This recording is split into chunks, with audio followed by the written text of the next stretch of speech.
Before there was Canada, before the maple leaf waved on red and white banners, before the Rockies echoed with national pride, before "O Canada" was ever sung there, was a wilderness, a frontier, a dream wrapped in snow, forests, and rivers. But how did this vast land, stitched together by cultures, empires, and ambitions, become a country? How did a colony that once knelt to the British crown rise to stand on its own 2 feet? This isn't just a story about borders and constitutions. This is the real story of how Canada became a country, a story of empires colliding, cultures clashing, compromises made in smoky rooms, and a nation built not through revolution, but through quiet resilience. Let's travel back to the beginning. Long before the name Canada ever appeared on a map, the land was home to hundreds of indigenous nations. The Mi'kmaq, the Haudenosaunee, the Cree, the Anishinaabe, the Den, and many more, each with rich languages, complex societies, and deeply rooted relationships with the land. For thousands of years, they hunted, traded, and governed vast territories, with systems that rivaled any European power in sophistication and diplomacy. But everything changed in the 16th century, when European ships appeared on the Atlantic horizon. First came the Norse, briefly. Then, in earnest, came the French and the British.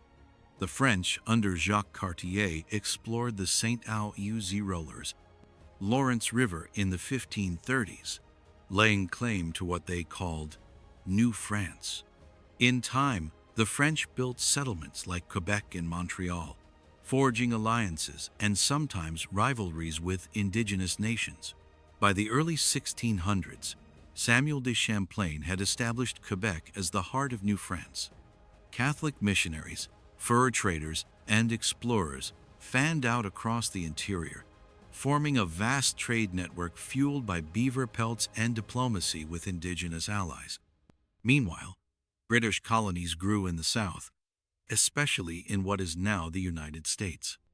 Tension brewed. By the 1700s, France and Britain were locked in a global struggle for empire. In North America, their colonial rivalry exploded in what's known in the U.S. as the French and Indian War, and globally as the 7 Years' War, 1756-1763. It was brutal, bloody, and decisive. In 1759, the pivotal Battle of the Plains of Abraham outside Quebec City saw British forces defeat the French. And in 1763, the Treaty of Paris ended the war. France ceded nearly all of its North American territories to Britain. Just like that, New France became British North America. But this wasn't a clean handoff. The French-speaking population remained Catholic, culturally distinct, and deeply skeptical of British rule. To prevent rebellion and keep peace, the British issued the Quebec Act of 1774, allowing the French to keep their language, religion, and civil law. It was a rare act of tolerance, but also a political strategy. Meanwhile, to the south, the 13 British colonies were growing restless. In 1776, they declared independence, launching the American Revolutionary War. Some revolutionaries hoped Canada would join them, but most French Canadians, suspicious of Protestant revolutionaries, stayed neutral. When the United States won its independence, a new line was drawn between two very different futures. As the U.S. pushed westward and forged a republic through rebellion, Canada's path remained tied to the British Crown, but evolution was underway.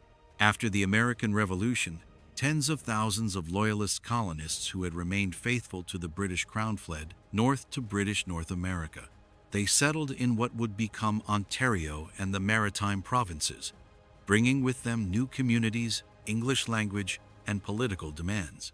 To accommodate them, Britain split Quebec into Upper Canada, English-speaking, and Lower Canada, French-speaking, in 1791. But peace was temporary. In 1812, war broke out again, this time between the U.S. and Britain. The War of 1812 saw American invasions into Canadian territory and fierce defense by British troops, Canadian militias, and Indigenous allies like Tecumseh. The war ended in stalemate, but for Canadians, it forged a new identity, one rooted in resistance, unity, and survival. Over the next few decades, the colonies of British North America grew, but frustrations simmered. The colonial governments were controlled by elites, and demands for democratic reform grew louder. In 1837 and 1838, armed rebellions broke out in both Upper and Lower Canada, demanding responsible government and political reform. Though crushed by British forces, the rebellion sent a clear message: change was necessary. In response, the British sent Lord Durham to investigate. His Durham report recommended uniting the Canadas and granting more self-governance. In 1841, Upper and Lower Canada were merged into the province of Canada, with a single legislature but with two distinct cultures still intact. It was a start, but it wasn't enough. As the 19th century marched on, the need for deeper unity became urgent. The U.S. was embroiled in civil war. British protection seemed less reliable. The vast distances between Canadian colonies made governance and defense challenging. And looming over everything was the question: could these diverse colonies become something more? By the 1860s, leaders from Canada West, Ontario, Canada East, Quebec, Nova Scotia, and New Brunswick began to envision a new path of confederation. In 1864, key conferences took place first in Charlottetown, then in Quebec City, where colonial leaders met to design a new country. Figures like John A. Macdonald, George-Étienne Cartier, George Brown, and Charles Tupper debated fiercely. They knew unity was necessary, but they also knew it wouldn't come easy. French and English tensions, provincial powers, economic differences all had to be carefully balanced, but compromise was struck. A federal system would allow provinces to govern their own affairs while a central government handled national matters.